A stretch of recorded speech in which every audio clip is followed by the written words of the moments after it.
Oke, baik. Tadi sudah saya kirim tentang PowerPoint hutang obligasi, tapi itu ada secara teorinya, pengetahuan yang harus kamu pahami tentang obligasi. Nah, ketika kita bicara tentang hutang obligasi, maka ada pencatatannya. Maka kita masuk ke keterampilan.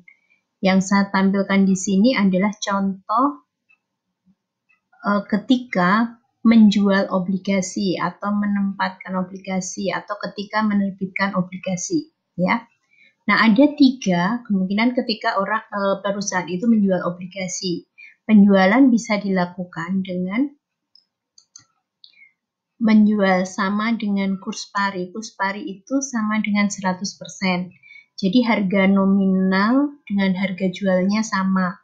Bisa juga terjadi menjual dengan kurs 95%, di sini contohnya ya. Berarti dia menjual di bawah kurs pari atau menjual di bawah 100%. Yang ketiga, contoh di mana dia menjual di atas kurs pari. Maka kalau ada kasus seperti ini, jurnalnya pasti akan berbeda. Ketika penjualan itu secara nominalnya sama dengan kurs pari atau harganya sama dengan nominal, maka jurnalnya ketika menjual obligasi, kasnya bertambah, utang obligasinya bertambah, nilainya sama dengan nilai nominal di sini. Nilai nominal itu adalah nilai yang tertera dalam obligasi. Nah, contoh yang kedua di sini, perusahaan menjual obligasi dengan nominal 100 juta. Jadi, yang tertera di obligasinya 100 juta, tetapi dia jual dengan kurs 95%. Ya, dengan jangka waktunya adalah 5 tahun di sini. Maka ketika dia nominalnya 100% tapi dijualnya 95%, maka perusahaan itu akan mengalami yang namanya disagio. Disagio itu sama saja kerugian ketika menjual obligasi. Sehingga pencatatannya ada di debit karena kerugian itu akan menambah beban. Maka jurnalnya debit kas, disagio obligasi, dan utang obligasi di kredit. Nah, kasnya 95 juta itu dari mana? Dari 95% ya, dikalikan dengan nominalnya. Dikalikan nominal. Jadi 95 juta.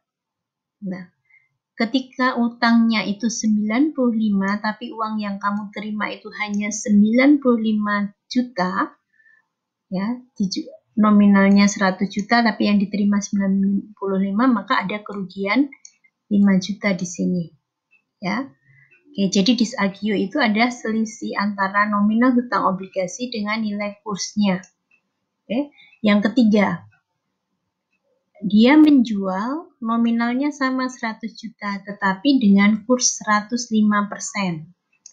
Nah, berarti dengan nominal hutang obligasi 100 juta, dia akan mendapatkan uang 105 juta. 105 juta dari mana? Dari 105%, ya.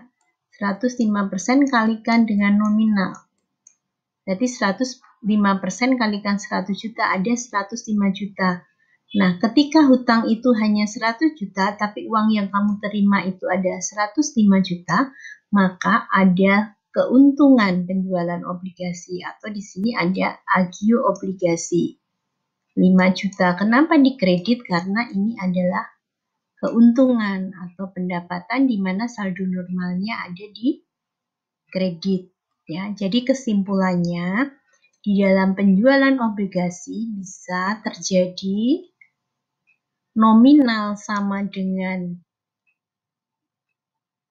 harga jual sama dengan nominal, bisa juga harga jual di bawah nilai nominal, bisa juga terjadi harga jual di atas nilai nominal. Kalau harga jual sama dengan nilai nominal, maka tidak ada agio disagio, tidak ada untung atau rugi. Tetapi ketika dijual di bawah nilai nominal, maka akan terjadi kerugian atau akun yang terjadi adalah disagio obligasi. Ketika penjualan di atas nilai nominal, di atas 100